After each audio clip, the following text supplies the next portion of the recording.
Di kantor diberikan pangkat, jabatan, tapi dengan jabatan itu bertambah kesombongannya, bertambah ujubnya, merasa diri paling pintar, paling berjasa, paling berperan, tidak ingat Allah yang memberikan semua kemampuan, merasa dia punya jabatan itu atas kehebatan dirinya.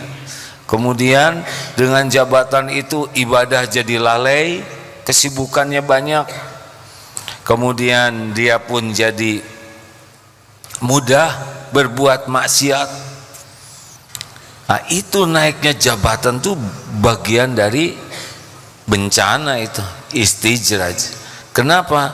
Karena naiknya jabatan membuat dia lebih mudah berbuat maksiat. Jadi kita tidak usah terpesona dan terkagum-kagum dengan bertambahnya uang, bertambahnya penghasilan, bertambahnya aset, bertambahnya popularitas, bertambahnya klien, bertambahnya pujian, kekaguman orang. Bukan di sana nikmat yang besar. Nikmat yang besar itu justru kalau diberi sesuatu kita jadi makin syukur ke Allah. Salah satu ciri orang yang syukur ke Allah adalah bagaimana lihat sujudnya. Rasulullah SAW benar-benar tahajudnya tuh sampai bengkak kaki. Kenapa? Karena syukur. Maka kalau diberi nikmat, tambah taatnya, tambah syukurnya, tambah dermawannya, tambah tawadunya, itu nikmat asli. Dan sebaliknya, kalau kita diberikan kesusahan, kesulitan, tetapi di sana membuat kita semakin tobat, semakin banyak minta ampun ke Allah, makin jauh dari maksiat, itu kesulitan itu bagian dari karunia. Kan ciri orang yang disukai Allah itu dimudahkan untuk taat, walaupun dia tidak begitu ingin, tapi ada jalan untuk bisa taat. Dia tidak rencana tahajud, tapi jam 3 bangun saja, tidak bisa tidur lagi. Akhirnya dia memilih tahajud. Dia tidak niat sedekah, tapi tiba-tiba bertemu dengan orang dan dia ingin saja ngasih uang. Tiba-tiba dimudahkan oleh Allah untuk bisa beramal kebaikan, padahal sebelumnya tidak ada niat. Sehingga pada lapang kemudahan untuk beramal, dia berniat baik. Ciri yang kedua, orang yang disukai Allah itu walaupun ingin maksiat dipersulit, gagal terus. Orang nyebutnya jomblo, padahal boleh jadi itu perlindungan dari Allah supaya tidak tergelincir maksiat pacaran. Nanti pada waktunya Allah ngasih jodoh, ketemu, tidak ada yang menghalangi kalau Allah mau memberi. Wa iyuridka bi khairin fala radha li fadlih yusibu bihi may yasha'u min ibadi wa huwal ghafurur rahim. Surat Yunus 107. Jika Allah wa iyuridka bi khairin memberi kebaikan kepada seorang hambanya, pasti ketemu, tidak ada yang bisa mencegah, menolak, menghalangi, mengurangi, melambatkan, tidak ada. Apa yang Allah kehendaki pasti terjadi. Jadi, dan ciri yang ketiga, kalau Allah suka kepada hamba, dibuatlah hamba ini selalu dalam perlu ke Allah, memerlukan pertolongan Allah. Jadi selalu mau doa saja, minta ke Allah. Ini mengulas ya, disederhanakan begini. Kalau ingin tahu orang yang banyak zikrullah, ciri yang pertama adalah cepat mengembalikan urusan apapun ke Allah, cepat. Yang kedua, sering mengingat Allah dalam segala keadaan. Yang ketiga, selalu mengharapkan pertolongan Allah dalam segala urusan. Dan yang keempat, yakin dengan segala janji jaminan Allah. Oh, kalau orang diberi 4 ini sudah nikmat luar biasa. Cepat, sering, selalu, yakin.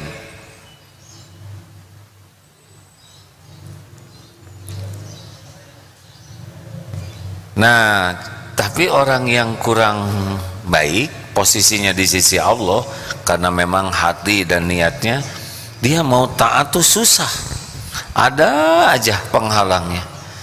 Mau tahajud telat, bahkan bangunnya duha. Mau sedekah nggak jadi, kelewat kotak infaknya, dia lama ngeluarinnya tuh. Mau nolong orang, keburu ditolong oleh orang lain. Tapi kalau mau maksiat, lancar. Dia naksir ke seseorang, 5 langsung nyantel. Jadi playboy cap 2 cula ya. Lancar maksiat itu. Rencana korupsi sedikit, malah gede hasilnya. Tidak layak punya jabatan, naik ke jabatan yang membuat dia jadi koruptor. Sebetulnya kontennya jelek-jelek aja, tapi viral. Dimudahkan oleh Allah maksiat. Dia bikin konten yang jelek, maksiat, dan viral itu. Jadi dosanya itu dipikul terus oleh dia. Dosa viral. Wah, bagaimana itu? Ngejar tobat dosa yang menyebar kemana-mana. Dan yang ketiga, orang yang tidak disukai Allah nggak suka berdoa. Tidak ada keperluan ke Allah tuh. Seakan-akan tanpa doa juga beres, tanpa doa aman, tanpa doa lancar, tanpa doa dapat. Itu salah satu orang yang tidak disukai Allah adalah jarang doa.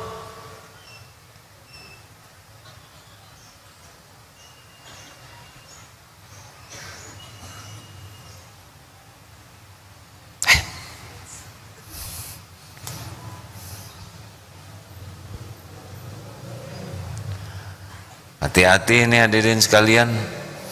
Perkara harta, gelar, pangkat, jabatan, kedudukan, popularitas, penampilan, itu mah sesuka Allah saja.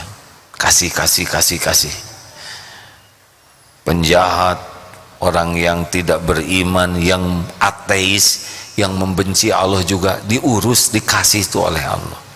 Makanya pertama kali kita harus berhenti menganggap kesuksesan itu hanya dengan casing duniawi. Kalau kita menganggap, ini sukses, rumahnya besar, sukses, mobilnya bagus, sukses, HP-nya baru, sukses, udah itu awal ya, awal kita akan seperti itu nanti, meniru kehidupan itu. Kalau orang sudah menganggap duniawi sebagai tanda kesuksesan, maka kita akan mengejar itu. Padahal tidak ada dalam penjelasan Rasulullah SAW dan juga keterangan di Al-Quran, orang yang paling dicintai Allah itu adalah orang yang paling kaya, pejabat paling tinggi. Tidak ada itu Pak. Orang yang paling ngetop itu yang surganya tertinggi. Orang yang viral yang banyak itu, yang subscribersnya banyak itu paling cemerlang di sisi Allah. Yang paling ganteng itu surganya tertinggi. Gak ada sama sekali. Yang ada adalah inna akramakum indallahi atqakum. Sesungguhnya orang yang paling mulia di antaramu di sisi Allah adalah yang paling takwa, yang hatinya paling yakin, yang paling patuh dan paling pasrah. Yakin, patuh, pasrah. Loh, kok ada pasrahnya? Iya, karena innallaha yuhibbul mutawakkilin. Sesungguhnya Allah mencintai orang yang takwa, tawakal, maaf ya. Fa idza azamta fatawakkal 'alallah innallaha yuhibbul mutawakkilin. Ini bagian pelajaran nanti malam sebetulnya ya. Bagaimana tawakal itu makin pasrah ke Allah tuh makin dicintai itu oleh Allah.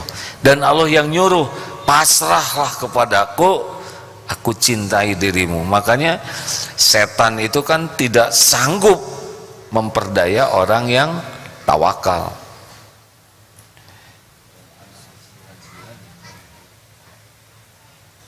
Yang setan tidak sanggup tuh memperdaya orang tawakal. Nah, orang tawakal itu cirinya banyak doa karena mengandalkan Allah di dalam segala-galanya. An-Nahl 99 kalau nggak salah ya. Nah, rekan-rekan, Bapak Ibu yang baik, jadi kalau nanti serba mudah, serba lancar, serba enteng, urusan gampang, malah tidak diduga-duga, hebat gitu ya, kita nggak sengaja aja ngedehem terkabul, kedip sedikit langsung dia tertarik. Hati-hati nih, hati-hati bisa istijad. Lihat langsung ketaatan kita, lihat kemaksiatan kita. Kalau maksiatnya jalan terus tapi dimudahkan, itu ciri-ciri bahaya istijraj. Ya, mudah-mudahan kita termasuk orang yang waspada terhadap. Ada? Coba bacakan. Ini tambahannya ya, silakan. A'udzu billahi minasy syaithanir rajim. Innahu laysa lahu sultanun 'alal ladzina amanu wa 'ala rabbihim yatawakkalun. Sungguh setan itu tidak akan berpengaruh terhadap orang-orang yang beriman dan orang-orang yang bertawakal kepada Allah. Nah, ini tambahannya ya. Jadi setan itu tidak berdaya. Innahu laisa lahu sultanun 'alal ladzina amanu wa 'ala rabbihim yatawakkalun. Sesungguhnya setan itu tidak ada kekuasaannya.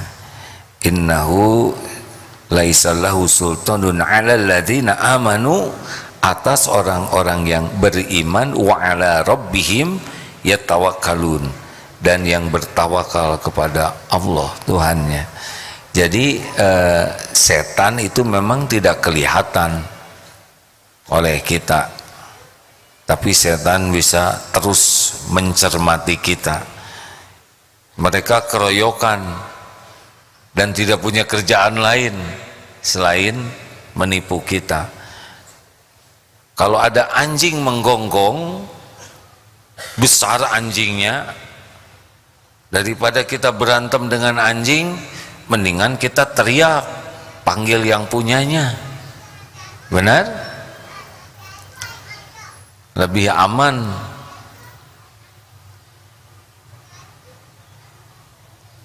Nggak apa-apa, Bu. Kalau anak bicara nggak apa-apa. Calon ulama, amin. Ini ketika nyebut amin, Allah pasti mendengarkan itu ya. Oh, sedang ceramah terus kan? Jadi Bapak Ibu, pertama kita waspada ya, kalau terus kemudahan-kemudahan jangan GR, karena ini bisa nikmat, bisa istijraj. Caranya lihat kemaksiatan yang kita lakukan, apakah sholat kita jadi lebih baik, sujud kita lebih banyak dan lebih panjang, terutama waktu tahajud. Apakah tahajud kita makin jarang, makin dikit, dari 11 turun ke 4, turun lagi nanti witir 3, turun ke witir 1, lama-lama hilang. Itu sudah mulai rugi tuh. Yang biasa bangun setengah 3 jadi jam 3, kemudian setengah 4, 4 kurang seperempat, itu sudah mulai musibah. Padahal makin banyak karunia dunia tampaknya, makin ngetop, makin banyak kunjungan tamu, bisnis makin bagus, klien makin melimpah, tapi sholat makin rusak. Yang biasa sholat jamaah ke masjid, biasa saf pertama turun jadi saf kedua, ketiga, lama-lama di dekat pintu, lama-lama dekat sendal dia, karena tidak mau telat 2 kali. Kalau datang telat pulang pengen duluan. Yang biasanya habis sholat zikir, lama-lama jadi HP zikirnya, ya. Habis sholat buka HP langsung lihat begini, seakan-akan penting semua harus dijawab seketika. Yang biasa habis sholat kemudian fardhu sholat rawatib, lama-lama ada aja urusan yang membuat dia pengen keluar dari masjid cepat.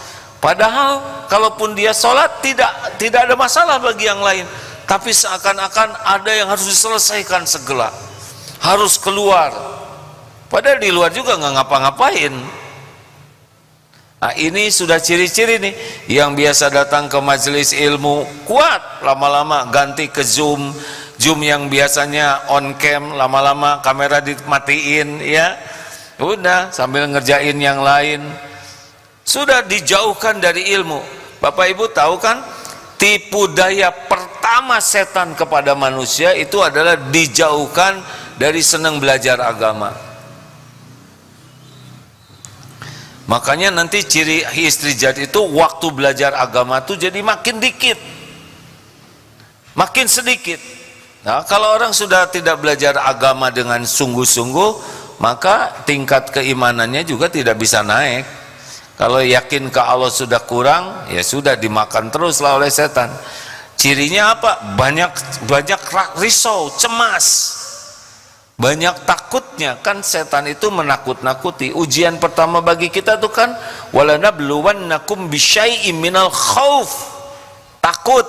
Dan itu setan yang suka nakut-nakuti. Dan dengan tawakal ini sebetulnya takut ini akan cepat tereliminir. Takut enggak lulus, nah, takut dosennya susah ditemui, takut kalau tidak nyambung kepada pertolongan Allah, Allah lah yang ngatur semua, ada Allah yang ngebulak-balik hati. Takut nanti udah lulus, takut nggak dapat kerjaan, takut nggak dapat jodoh, takut aja hidup ini. Jadi hidup ini memang hanya ketakutan saja. Padahal kuncinya adalah kembali ke Allah. Gimana kalau nggak dapat jodoh? Ya Allah lah yang menciptakan saya, bukan saya ini, ya saudara-saudara yang belum kebagian, ya. Bagaimana katanya tahun depan akan terjadi resesi ekonomi. Pertama, tahun depan kita belum tentu hidup, ya kan. Yang kedua, kalaupun terjadi, ya enggak apa-apa. Yang ngatur rezeki mah Allah. Kadang pahala kita dengan adanya, kadang dengan ditahan rezeki kita punya pahala juga. Benar?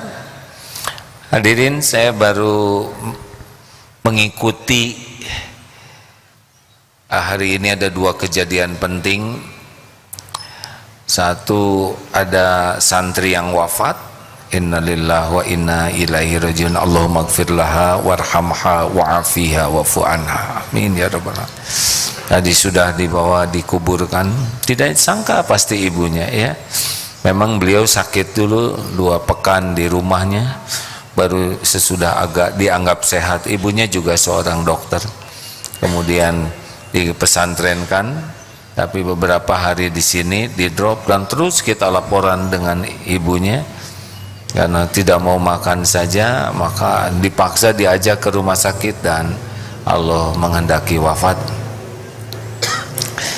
Ini pasti berat, tetapi dengan keimanan, keyakinan bahwa ajal sudah ditetapkan oleh Allah, bahwa anak ini ciptaan Allah, anak ini milik Allah, anak ini ada dalam genggaman Allah setiap saat.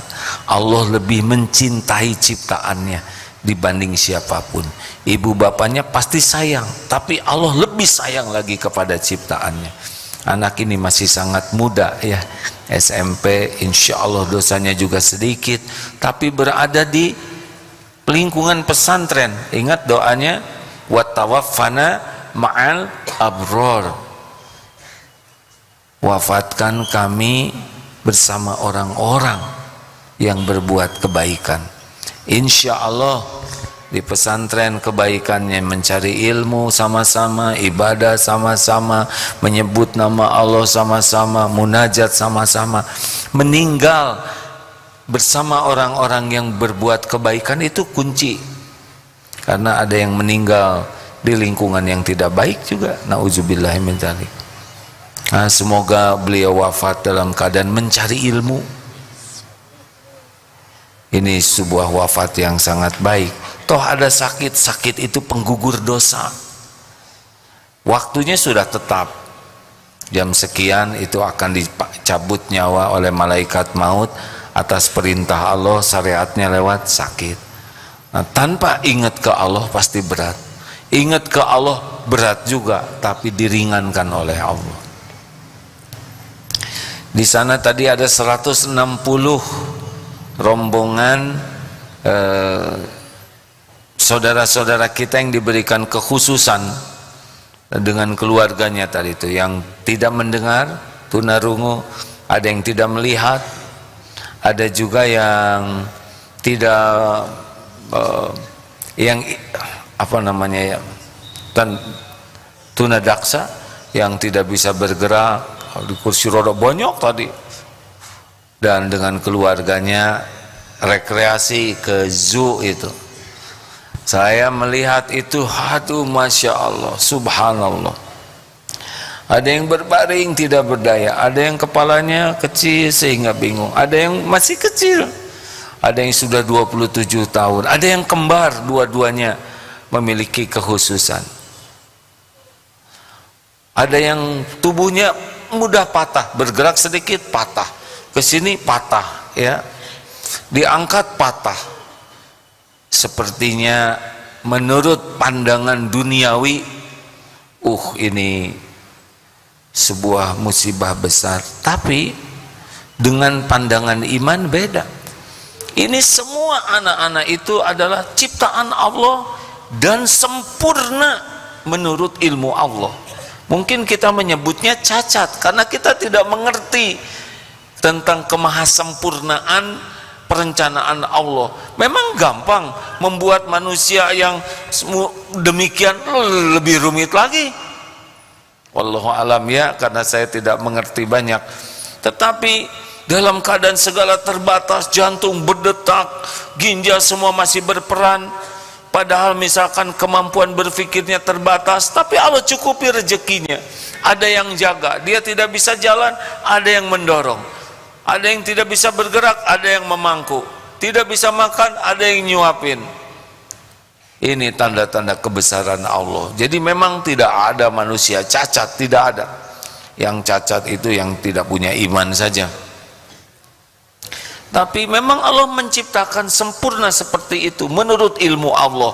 Dan Allah punya perhitungan sendiri terhadap anak ini, ya, terhadap ibunya, bapaknya, lelahnya, belum lagi diejek orang, dipandang sinis, dihina, itu semuanya dihitung sempurna oleh Allah. Gugur dosanya, berat mangku anak, belum cari uangnya susah, biaya sekolahnya mahal, ngangkatnya berat. Masya Allah, itu kalau lihat perhitungan Allah, bagaimana Allah menghapuskan dosa, mengangkat derajat, memberikan pahala. Nanti di akhirat, nanti yaumal akhir, kita akan iri. Jelas tuh hadisnya ya, bahwa ketika di yaumal hisab kan makin menderita tuh, habis dosa-dosanya.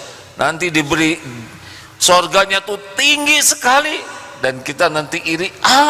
Tahu hidup kayak gini, bekal dapat sorga sehebat itu, mending saya di dunia digunting-gunting, diiris-iris. Jadi kita lihat saudara-saudara kita yang diberi kekhususan itu tidak boleh dengan pandangan sebelah mata. Bahkan kita harus sangat respect, hormat, karena boleh jadi kedudukannya jauh lebih tinggi dibanding kita yang petantang petenteng, ujub, ria, belum lagi dipuji, dikagumi, segala mudah. Aduh, tadi benar-benar dijamu oleh Allah melihat bagaimana ibu, bapak, ada yang betul-betul tidak berdaya sama sekali, tapi tetap ibunya tuh sayang, memeluk, menyuapi, belum lagi dengan segala kesulitannya. Allah maha sempurna perhitungannya. Mungkin orang menganggapnya ini musibah, ini penderitaan, tapi Allah melihatnya insya Allah dengan pandangan penuh kemahaadilan, kemahasempurnaan kasih sayangnya. Dunia cuman sebentar saja.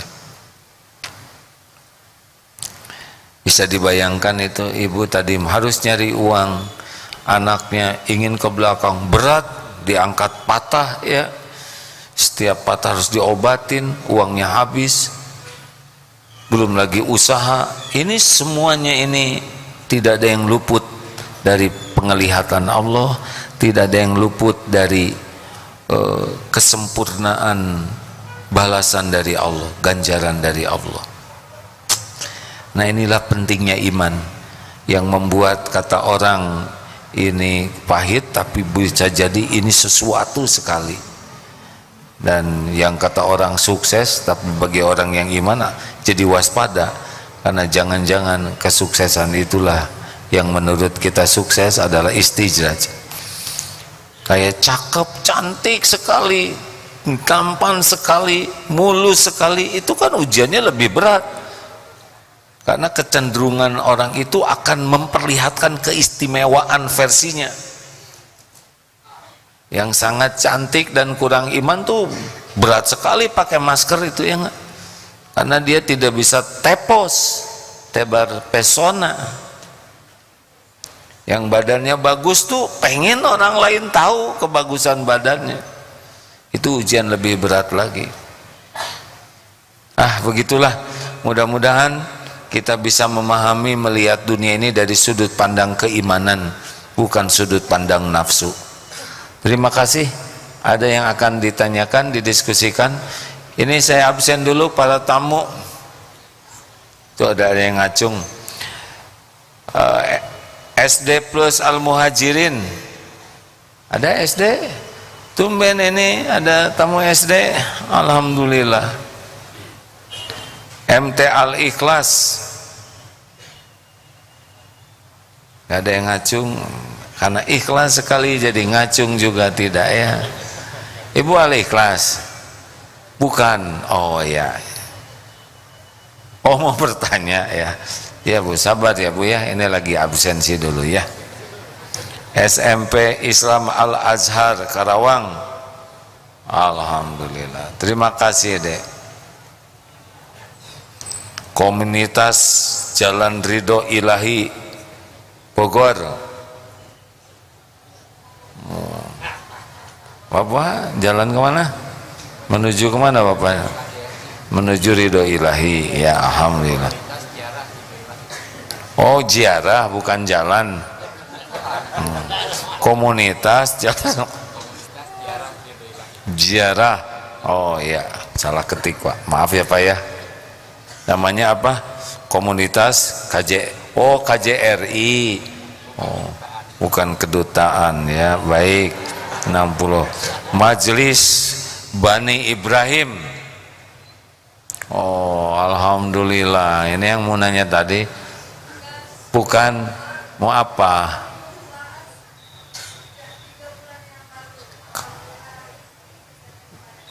Oh, kami dukung AA 3 bulan yang lalu. Makasih ya Bu. Sebentar ya Bu. Baik.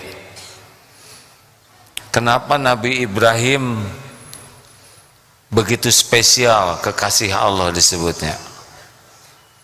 Nabi Ibrahim itu adalah orang yang betul-betul lonely.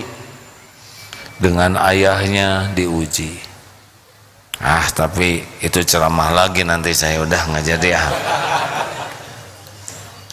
Jadi orang yang lonely itu kecenderungannya kalau benar menyikapi kesendiriannya lebih mudah dekat dengan Allah. Waduh, yang belum punya pendamping, saya tuh nggak tega nyebut jomblo tuh ya, asa combro gitu, jomblo yang karena boleh jadi oleh Allah tidak dikasih pacar pendamping itu karena Allah pengen bersamanya. Ada kalanya dipisahkan supaya dekat dengan Allah. Kalau Allah mencintai seseorang biasanya ya itu ya tidak ada kemelekatan di hatinya dengan yang lain-lain. Jadi itu kok nggak banyak barang bagus, nggak barang mewah. Setiap barang itu bisa melekat loh di hati kita. Ibu, mana yang lebih menggetarkan jiwa? Punya tas mahal atau kantong kresek? Kantong kresek katanya. Salah pertanyaan. Ya terserah ibu lah. Ibu jawab apa aja, yang penting ibu bahagia, saya ikut bahagia lah. Emang pertanyaannya yang salah. Ya silakan, ada pertanyaan. Ya 1, 2, ya sebentar ya. Ada yang bisa bantu mikrofonnya? Kepada jamaah yang nanti memang akan berkunjung, memang yang paling pas itu jadinya harinya hari Kamis. Ya, Kamis ada 3 ceramah, malam Jumat, asar, malam Jumat, dan besok pagi ya kalau mau ke sini. Kalau hari Ahad harus berbagi dengan tempat-tempat yang lain, tapi bukan berarti tidak harus ke sini, ya silahkan saja. Tadi pagi saja 400 pagi, sekarang 329 tamunya yang terdaftar. Sebagian lagi adalah tamu yang tidak bukan tidak diundang. Bukan tidak dikehendaki, lebih zolim itu. Ya silakan Dek. Ya lanjut bicara. Ya silakan.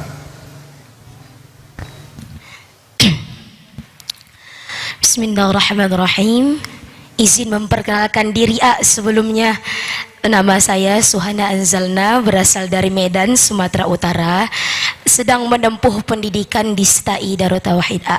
Izin juga menyampaikan salam dari PPMA untuk AA. PPM tahu nggak? Program Pesantren Mahasiswa A. Oh baik, alhamdulillah. Jadi sebagaimana yang kita yakini bersama bahwasanya kenikmatan dan juga hinaan itu berupa bentuk ujian bagi kita setiap manusia. Tetapi yang saya rasakan itu dari dulu itu saja ujian dalam hidup saya. Nah, pertanyaan saya, apa langkah terbaik yang saya lakukan ketika saya mendapat ujian berupa pujian dan juga hinaan? Terkadang mendapat pujian merasa senang, tetapi juga merasa bersyukur, tetapi terkadang hati juga merasa keguncangan yang berlebih. Kemudian hinaan juga begitu, tidak ada bedanya. Jadi apa langkah terbaik buat saya? Terima kasih.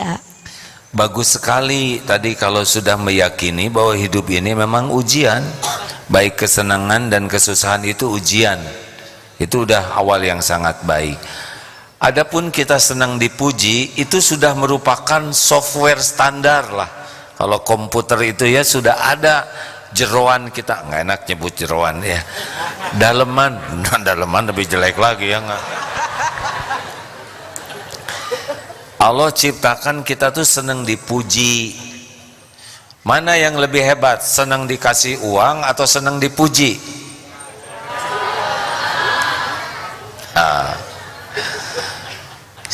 Mana pilih, mending dipuji mending dikasih uang? Nah begitulah dunia bokeh hadirin. Berapa banyak yang uangnya habis gara-gara untuk dipuji orang? Benar? Beli ini beli itu hanya untuk dipuji. Sebetulnya orang tuh lebih suka dipuji daripada dikasih uang. Ini sudah pernah diceritakan berkali-kali. Coba kalau sekarang dikasih uang semuanya masing-masing 100 juta, gembira nggak kira-kira? Oh, uangnya uang dolar lah, ganti ya. Semua dapat 10.000 dolar masing-masing. Senang? Pas ditukarkan ternyata uang palsu. Gembira atau kecewa? Tuh, uang itu kalau tahu uang palsu pasti kecewa. Tapi dipuji walaupun pujian itu palsu tetap seneng. Ih kak, ibu makin lama kok makin muda, toel ya. Padahal jelas makin tua. Begitulah bahayanya pujian. Kita jadi suka nipu diri. Dek, kalau kita dipuji, yakin saja Allah lagi menggerakkan orang, ngetes kita dengan pujian. Semua pujian hanya datang dengan izin Allah. Lulus atau tidak, bagaimana supaya lulus? Kalau disebut dipuji, yakin alhamdulillahirabbil alamin. Karena pujian apapun yang datang ke kita, pasti yang dipuji itu karunia Allah. Pinter, siapa yang bikin pinter otak kita kalau bukan Allah? Ya kan? Kamu dermawan, itu uangnya dari siapa yang kita sedekahkan? Makanya kembalikan alhamdulillahirabbil alamin. Ada doa kalau baik mudah-mudahan jadi amal, kalau memang pujian dia lebih jelek dari gimana teh? Pokoknya saya lupa lagi lah ya. Begitulah ya. Udah ingat nggak yang saya lupa? Saya aja lupa. Nah, giliran dihina bagaimana? Sama. Oh, ini episodenya saya dihina. Allah juga yang mengizinkan kita dihina. Apa maksudnya dihina? Untuk menunjukkan bahwa lebih banyak yang ditutupi oleh Allah daripada yang diketahui oleh yang menghina kita. Enggak ada apa-apanya penghinaan orang kepada kita dibanding kehinaan kita yang aslinya. Benar? Enggak ada apa-apanya. Coba siapa yang pernah dihina? Ada?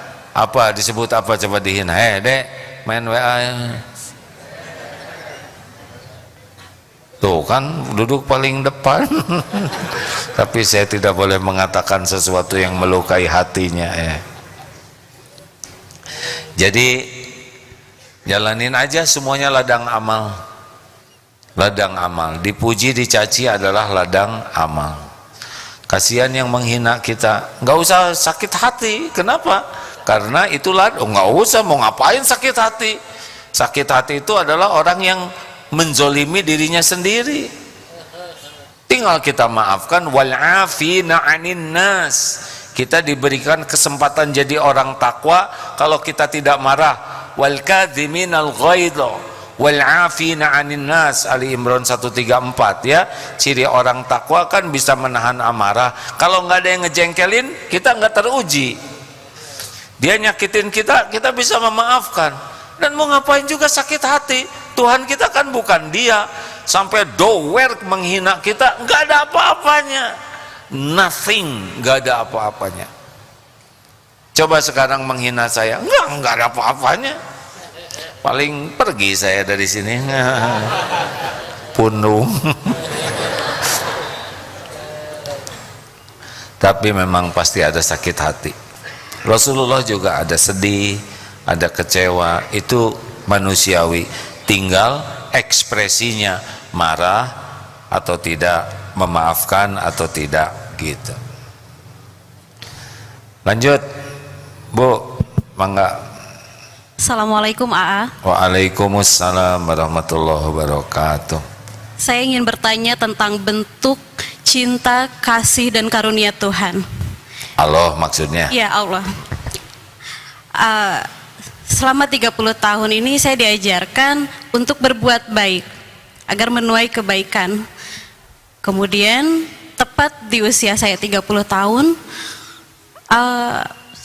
saya kehilangan banyak hal. Pernikahan, usaha, waktu dengan anak-anak saya, semua diambil oleh Allah. Apakah itu bentuk cinta dari Tuhan? Allah. Ya, Allah kan Tuhan saya. Ya. Mohon maaf apabila Apa yang tidak diambil oleh Allah? Masih diberi nikmat Islam? Ya, Masih? masih, Masih beriman? masih, Masih bisa berpikir? ya, Masih sehat? masih, Masih ada rezeki yang lain? masih, Masih punya kawan? ada, Masih bisa bicara? masih, Masih bisa sujud? ya, Carilah nikmat-nikmat lain yang tidak diambil oleh Allah. Jangan fokus kepada yang sedang diambil sebentar, ya. Kemudian kita pikirkan, tafakuri, karena wama asobakum min musibatin fabima kasabat aidikum, surat Asy-Syura ayat 30. Kepahitan apapun, musibah apapun adalah diundang oleh tangan kita sendiri.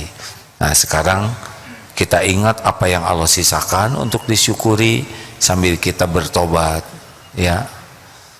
Gimana besok lusa? Kalau Allah mudah ngambil, mudah juga Allah ngasih, benar? Jadi sekarang episodenya memang begini. Punya dosa tidak? ya, Sedikit banyak? banyak. Banyak atau banyak sekali? Pasti Siapa yang kita bisa banyak mengukur dosa. Hah? Siapa yang bisa mengukur dosa kita, Pak? Nah, itulah yang harus kita ukur. Ya, Karena tiap dosa itu pasti balik ke kita jadi kepahitan. Tapi Allah Maha baik. Walaupun kita banyak dosa, ditutupin dosa kita. Kemudian digugurkan. Kalau kita kurang istighfarnya, padahal Allah sayang ke kita. Kita dosa banyak. Dan kita jarang menyadarinya. Istighfar kurang, sholat jarang khusyuk, sedekah sedikit, tobat tidak maksimal. Maka kasih sayang Allah diberikan kepahitan. Itu ngegerus dosa-dosa kita dalam bentuk lelah, capek, lahir batin, dalam bentuk sakit. Itu wala wasobin, sakit, wala hammin, cemas, wala huznin, sedih, ya, dengan berbagai kesedihan, gangguan-gangguan, wala ghammin, susah, ini susah, bahkan tertusuk duri sekalipun, illa kafarallahu biha min khotoyahu, kecuali Allah menghapuskan dosa-dosa. Memang tidak kelihatan, ya, tapi kalau ibu jalani dengan ridho, dengan cobaan, nanti terhapus dosa, ada babak baru yang lebih baik di depan, ya. Banyaklah melihat yang lebih menderita dari kita, ya. Pernah ada yang datang juga, saya itu sudah telat nikah, padahal tidak ada yang telat, hanya belum waktunya. Udah nikah, tahu nggak, saya keguguran terus, giliran jadi hamil ternyata ada yang harus diambil, yaitu rahimnya. Sekarang rahim saya diambil, wah, banyak cerita sedih. Tapi ketika diingatkan, maaf, apakah ingatan maksudnya normal, jantung normal, coba fokus kepada nikmat yang Allah berikan supaya tetap syukur. Itu jauh membuat lebih ringan. Dan kepahitan itu adalah pembersih dari dosa. Makanya istighfar yang banyak, berbaik sangka, nanti ada babak-babak baru lagi yang lebih baik kalau bersabar, ya. terima kasih, A. Ya, Boleh satu lagi, A? boleh. Apakah benar semakin kita beriman, ujiannya juga semakin berat? Kalau jadi dokter spesialis, ujiannya berat nggak kira-kira? Ya. Iya. Nabi ujiannya berat nggak? Nabi Muhammad ujiannya berat tidak? Ya. Berat. Ini yang lagi ceramah ini kira-kira ujiannya berat tidak? Tahu dari mana? Pasti menyelidiki terus ujian saya. Beratnya itu sudah terukur. Seperti ujian SMA kelas 3 tidak mungkin pelajarannya SD. Tapi yang kelas 3 yang ngejalanin saja. Rasulullah juga berat menurut kita, tapi ya Rasul jalan saja. Gitu. Jadi jalanin saja dengan sesuai aturan, nanti bisa. Oh gimana kalau gitu saya nggak mau kuat iman dong karena takut. Enggak, itu mah sama dengan nggak mau lulus. Ini ada dokter resep, berat nggak jadi dokter bedah? Berat, wah, iya nggak. Tapi kalau jadi ingin ringan jadi petugas P3K ya. Terima kasih ya Bu, nggak usah mikirin tentang beratnya ujian, udah diukur kok oleh Allah. La yukallifullahu nafsan illa wus'aha. Allah tidak membebani seseorang kecuali sesuai kesanggupannya. Begitu Bu. Alhamdulillah ya, banyak ke majelis ilmu, banyak gaul dengan orang-orang yang sabar, soleh ya, dan yang paling penting banyak menangisi dosa. Itu rahasianya. MPP Bukit Asem, PT Bukit Asem ada? Bapak ada di Bukit Asem? Ibu mau nanya atau ngacung?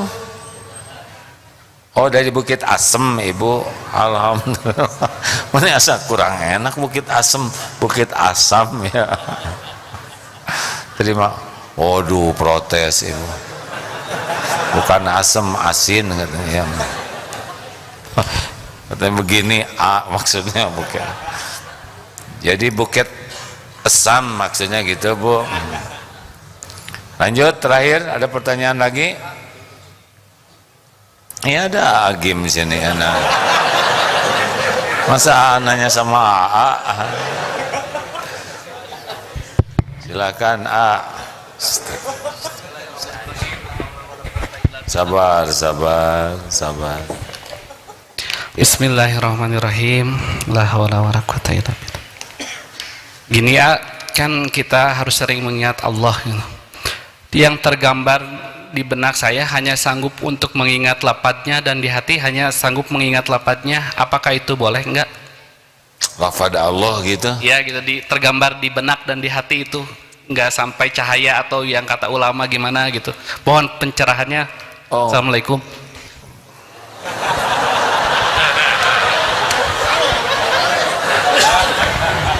Kenapa rusuh-rusuh amat?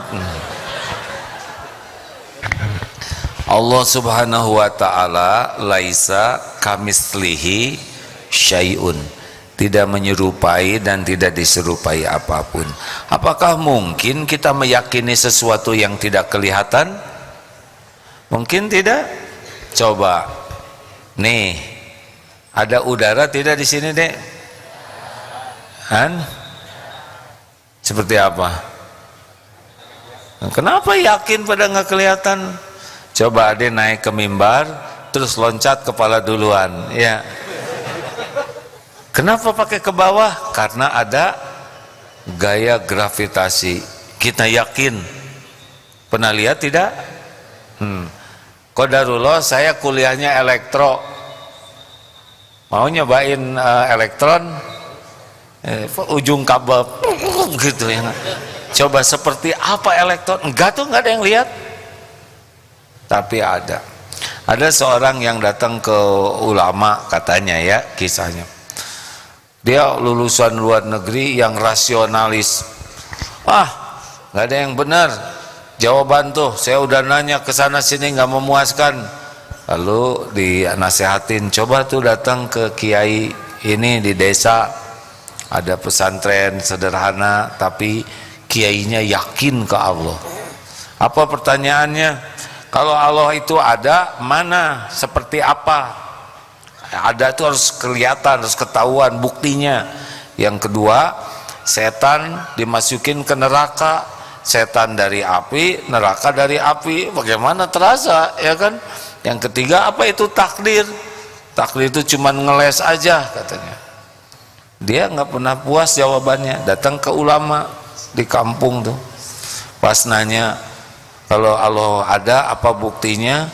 Yang gak kelihatan tuh apa buktinya? Kedua, takdir itu apa? Jangan ngeles. Yang ketiga, setan dimasukin api, ke api, padahal setan dari api, bagaimana akan kerasa? Sini nak, gimana? Sini dekat, pak, tuh ditempeleng. Kalau Kalau nggak bisa jawab jangan marah dong Yai. Itu bukan marah, itu jawaban. Ya tapi saya sakit. Sakit nggak sakit. Coba sakit itu jelaskan seperti apa. Jawab dari sini, saya tempeleng dulu lah.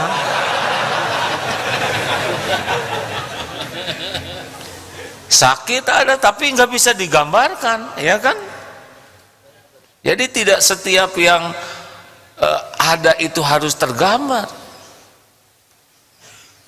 Yang kedua, ada rencana hari ini ditempeleng. Oh enggak, saya enggak tahu. Nah itu takdir yang nggak kepikir, nggak apa gaplok aja. Sakit enggak ini? Sakit. Ini apa? Kulit. Ini apa? Kulit. Kulit dengan kulit sakit ya. Ya udah Yai pulang gitu. Karena takut ditendang.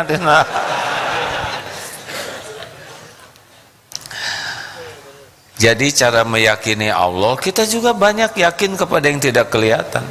Yakin saja, nanti ya kalau sudah tingkat yakinnya tinggi, sambil begini tuh, yakin Allah sedang menyimak, mendengarkan, melihat,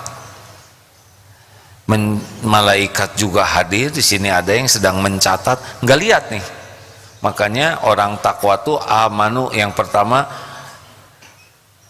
beriman kepada yang goib. Nah, diantaranya ini kan nggak kelihatan malaikat. Ini ada malaikat bersama kita ini. Masya Allah. Terakhir, ada lagi yang mau nanya? Ini depan. Dua sama ya. Bismillah. Assalamualaikum warahmatullahi wabarakatuh.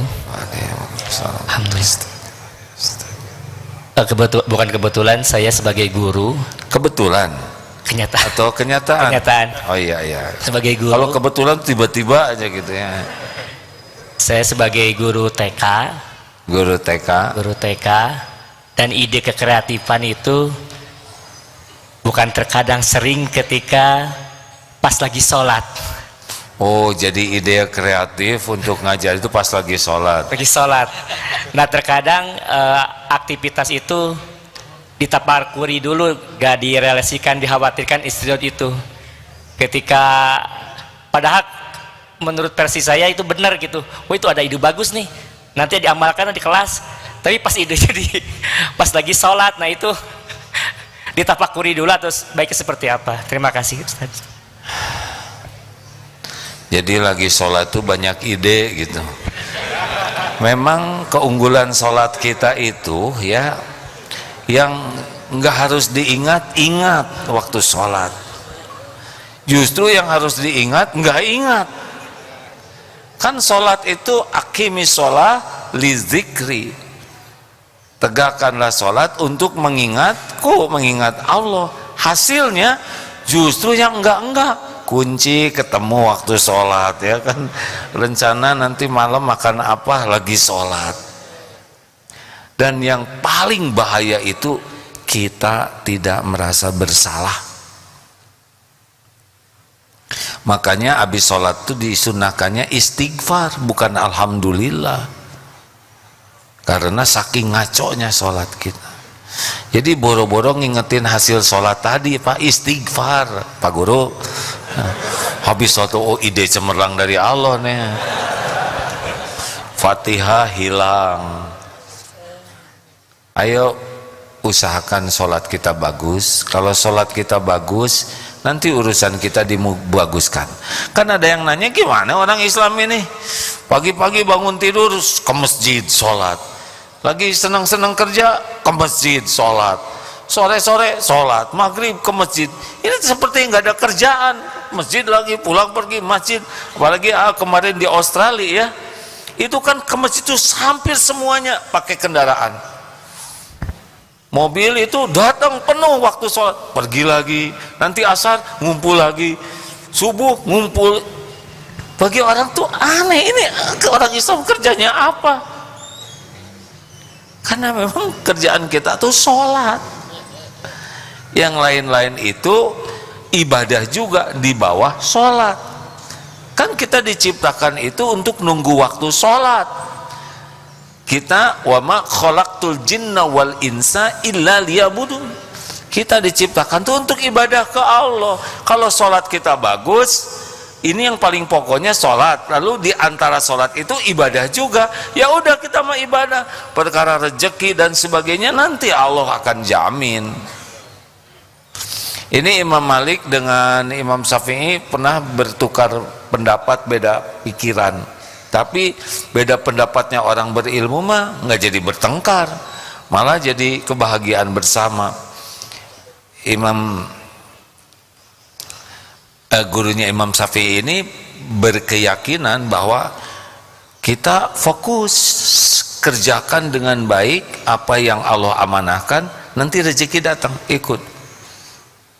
Kalau muridnya Imam Syafi'i, kalau saya berpendapat kita harus jemput rezeki itu. Jatah udah ada tapi kita jemput. Suatu saat, ini berbeda pendapat ya, suatu saat ini Imam Syafi'i ini melihat ada yang sedang panen, lalu beliau bekerja ikut memanen. Hasilnya sesudah kerja diberikan anggur. Yakinlah, oh iya, saya bekerja, akhirnya saya ketemu dengan rezeki saya. Gembira nih, keyakinannya benar. Datanglah ke gurunya, Syekh, tadi di sana ada panen, lalu saya niatkan kerja dan akhirnya saya diterima kerjaan dan jadilah rezeki. Jadi benar pendapat saya bahwa kita harus jemput dengan bekerja sehingga ketemu dengan rezeki. Coba rasakan. Kata gurunya, saya dari tadi ngajar, selesai ngajar saya pikir duh enak nih, kalau udah capek ini saya makan anggur. Nah sekarang saya makan anggur ya gak? Ini tingkat tinggi, saudara nggak ngerti ya? Ngerti enggak? Jadi dua-duanya benar. Memang agak lambat ya, nggak apa-apa, tergantung apalah gitu ya. Jadi benar yang dikatakan Imam Malik benar. Beliau sibuk ngajar, ingin anggur, datang anggur dibawa oleh muridnya ya kan. Muridnya juga benar, ada makomnya masing-masing. Begitulah. Sudah begitu. Udah panjang ceramahnya. Terima kasih Bapak Ibu yang baik. Kesimpulan, jangan silau sama duniawi. Oh, satu hal terakhir, maaf, penting. Kita suka ingin menyekolahkan anak supaya pinter, punya gelar, bisa dapat pendidikan tinggi, itu bagus. Tapi hati-hati satu hal, mereka harus dipersiapkan menghadapi akhir hayat yang tidak diduga. Jangan sampai kita mikir anak jadi ahli matematik, ahli sains, ahli ini, ahli itu, tapi ternyata usianya tidak lama. Siapkah mereka menghadapi kuburnya? Siapkah mereka menghadapi yaumal hisab? Apalagi kalau sudah balik. Ini terbukti ini. Pernah ada suami istri yang dialog, yang ingin anaknya tuh ya sukseslah secara duniawi. Oh, tidak apa-apa.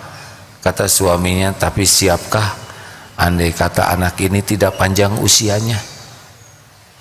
Apakah dia bisa punya cukup bekal untuk dikuburnya? Nah itu. Dan qadarullah hari ini ada santri yang wafat di usia remaja. Allahumma salli wa sallim wa barik ala sayyidina Muhammadin wa ala alihi wa ashabihi ajma'in. Ya Allah, alhamdulillahi rabbil alamin. Duha yang maha menatap, yang maha mengatur segalanya. Alhamdulillah ya Allah, segala puji bagimu yang menakdirkan kami berkumpul di rumahmu ini. Ya Allah, Allahumma inna na'udzubika min an nusyrika bika syai'an na'lamu wa nastaghfiruka lima la na'lamu. Ya Allah, kami berlindung kepadamu dari berbuat musyrik, menyekutukan engkau dengan apa-apa yang kami tahu, dan kami mohon ampunan padamu dari apa-apa yang kami tahu, kami tidak tahu. Ya Allah, jadikan siapapun yang hadir, yang menyimak ini benar-benar menjadi hamba yang Engkau karuniai hati hakul yakin. Allahumma inna nas'aluka imanan kamilan.